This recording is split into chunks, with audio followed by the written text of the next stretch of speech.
On se retrouve pour un tout nouveau trade récap de la journée du 7 octobre 2025. Petite journée TP1 plus trail stop. Assez dommage. Pourquoi? Parce que le trail stop, je me suis mangé un pips. En fait, je l'ai trop serré. Et du coup, je me suis trail stop. Voilà, c'est un peu dommage. Mais bon, on va voir ça ensemble. C'est parti. Alors, petit short sur le Nasdaq encore une fois. On va aller en daily. Alors, daily, juste ici, on a les plus hauts daily. Juste ici, donc de la journée d'hier, journée de lundi. Hop, on continue en H4. H4, on voit quoi? On voit ici qu'on a pris une fois les liquidités. On vient reprendre ces liquidités encore une fois dans la journée d'hier. Donc là où j'ai pris un short, ici à ici. On vient reprendre ces liquidités, puis après on vient run juste ici. En créant toute une zone de liquidité, de faible liquidité ici. On vient reliquider encore une fois cette zone. Ça, c'est un constat de c'était les trois liquidités prises. On descend en H1, clôture parfaite. On redescend dans la zone de liquidité. C'est juste exceptionnel. Ce qui se passe en M15, pareil, liquidé. On revient sur cette zone de liquidation juste ici. Du coup, on s'attend à une réaction à 9h30, sachant que là, en fait, si on regarde en M15, et je suis très vite descendu en time frame, mais en fait, si on regarde en M15, on a que de la liquidité ici, ici, ici, ici, ici, ici, ici, on a un gap, et c'est ce qu'on est venu chercher là, juste aujourd'hui, parfaitement, en plus. Ici, aujourd'hui, on a vraiment une délivraison de prix qui était mais littéralement parfaite. Et vraiment, vraiment, vraiment probable. Alors, juste ici, prise de liquidité. On a vu qu'ici, on était que à la hausse. Sur tout le début de la journée, plus hier. Non, surtout, non, juste le début de la journée. Voilà, juste ici, là, on a l'ouverture de minuit. Judas Swing, on est venu chercher les liquidités. Je m'attendais à repartir baissier, donc juste ici on va descendre en M5. On voit ici un grand fair value gap M5. Ok. Si on trace la zone de range à ce moment-là, on a la zone des 50% ici. Donc voilà. Ensuite on descend en M1 et là je vais descendre en M1 pour préciser, mais j'avais déjà vu cette zone de range, enfin ce fair value gap M5. Et là juste ici, pareil comme hier, en fait on a recréé une zone de liquidité avant l'ouverture de 9h30. Ouverture de 9h30 juste ici, hop, petite frayeur, on fait croire à tout le monde qu'on va partir baissier. Au final non, liquidation ici de nouveau. On revient de nouveau liquidé, on vient retoucher l'order block M1 juste ici. On range. Du coup moi j'ai pris position ici après la réaction parce qu'on a touché l'order block et on est venu clôturer dans la zone en dessous des 0,50. Donc ça veut dire qu'on est venu dans une zone premium reprendre des positions pour ensuite accumuler à la baisse. Ok, là on voit ici, on range, reliquidation ici, on vient à nouveau dans cet order block, juste ici, on reliquide ce haut. Donc maintenant on n'a plus aucune raison de liquider ce haut, sachant que voilà, on a déjà pris la liquidité, réaction baissière, boum. Juste ici, on vient prendre les plus bas. Ensuite, ici on voit que réaction haussière, on vient reprendre encore une fois les liquidités très basse time frame, on avait beaucoup de manipulation aujourd'hui, mais pareil, parfaite. Et on vient réagir dans un fair value gap M1 à la clôture presse, c'est exceptionnel. Et ensuite, on vient redistribuer à la baisse. Voilà. Donc juste ici, en fait, je me suis mis ABE. Pourquoi? Parce qu'on avait l'ouverture de la bougie M15. Donc sur le S, on va voir ça. On avait créé un fair value gap ici. Et en fait, je voulais pas qu'on vienne le recombler. Parce que si on venait le recombler sur le S et ici on n'en avait pas créé, ça voulait dire que j'allais potentiellement me faire BE. Du coup, j'ai jugé stratégique de me mettre à trail stop pour pas que le prix dépasse ce plus haut. Et là, vous le voyez qu'on l'a pas atteint. Et en fait, c'est parce que j'ai mis mon trail stop ici. Du coup, je me suis fait sortir à 25 209. Juste ici. 25 209. Juste ici.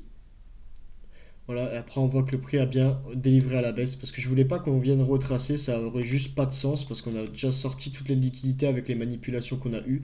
Donc je voulais pas qu'on revienne reprendre des hauts. Là pareil, en fait même en plus basse time frame, on voit on n'a aucune raison de revenir parce que ici on a créé des plus hauts, pareil, créé des plus hauts, on est venu équal ici, même liquidé au pips près, je sais pas si au pips près on peut, le plus haut ici c'est 25 235,75, 25 200, ouais, on a créé des équals ici. Et là, c'est pas trop grave. Ensuite, on a une grosse réaction baissière. On a créé des plus hauts M1 liquidés pour retourner dans le fair value gap plus order block. Hop, on redescend encore plus bas. On vient dans la zone de range 0,50%. Ah oui, et aussi, c'est parce qu'on est venu dans la zone de range des 50% de toute cette hausse juste ici. Je suis perdu dans mes traits. Qu'est-ce que c'est pas ça? Voilà. Juste là. Pourquoi je comprends plus là. Je crois. Ah, si, si, attendez. Il y a une explication à tout. Et si je l'ai tracé, c'est qu'il y a une explication. Mais pourquoi?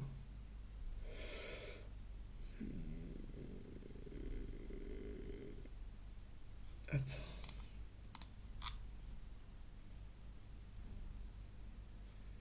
Peut-être un retracement H4. Ah oui, oui, c'était ça. Je comprenais plus, mais oui, c'est ça. Du coup, je me suis basé sur le retracement H4 juste ici. Voilà, où j'ai mis mon plus bas, mon plus haut ici de mon Gantt. Et du coup, la zone rouge, c'est la zone des 0,50 en retracement H4. Voilà. Du coup, j'ai pris un TP juste là, vous le voyez. Pas sur ce point-là, mais sur ce fair value gap ici, en M1 qu'on avait. On est venu toucher TP1, juste ici. Voilà. Et ensuite, du coup, trail stop parce que j'ai placé mon stop voilà, juste ici. En fait, je voulais pas qu'on revienne plus haut parce que même là, on n'avait pas de fair value gap, genre avec une zone premium, un double fair value gap. Je sais pas si vous connaissez un peu le concept là, mais souvent on réagit bien dans les doubles fair value gap là. Là, on n'avait aucune raison de revenir plus haut de ce swing, sachant qu'on a encore manipulé plus bas time frame et qu'on est revenu dans ce fair value gap qu'on a recomblé. Donc, plus l'order block ici, voilà, au pips près. Hein. Franchement, il n'y a rien à dire. Donc, il n'y avait aucune raison qu'on aille au-dessus. Et sauf que j'ai mis mon SL ici. Donc, enfin, mon trail stop ici. Donc, voilà. Assez dommage parce qu'après, du coup, on est venu target mon TP. Mon TP, c'était le plus bas ici. C'était le plus bas M15 qu'on avait là. Enfin, même le plus bas H1 qu'on avait en fait sur les trois. C'était celui-là que je venais target. Et du coup, bah, on est venu le retoucher juste après. C'est assez dommage. On a commencé la bougie M15, voilà. On a juste retracé vers le haut et puis après on l'a délivré vers le bas, à la baisse. Là, on le voit juste ici. Chut. En fait, je me suis fait enlever ici, sur cette mèche. Et puis après, on a délivré là où je voulais que le prix aille. Donc c'était juste parfait. Voilà, très belle journée. Content de la perf. Franchement, il n'y a rien à dire. On est revenu sur des zones littéralement parfaites, algorithmiquement parfaites. Là, ceux qui ne croyaient pas en ICT, ben, force à vous, parce que là, il y a juste tout qui. Tout est littéralement parfait. Et là, il y a tout qui est explicable. De là, avec la manipulation jusqu'ici, jusqu'à le retour dans l'order block ici, on redescend faire value gap ici.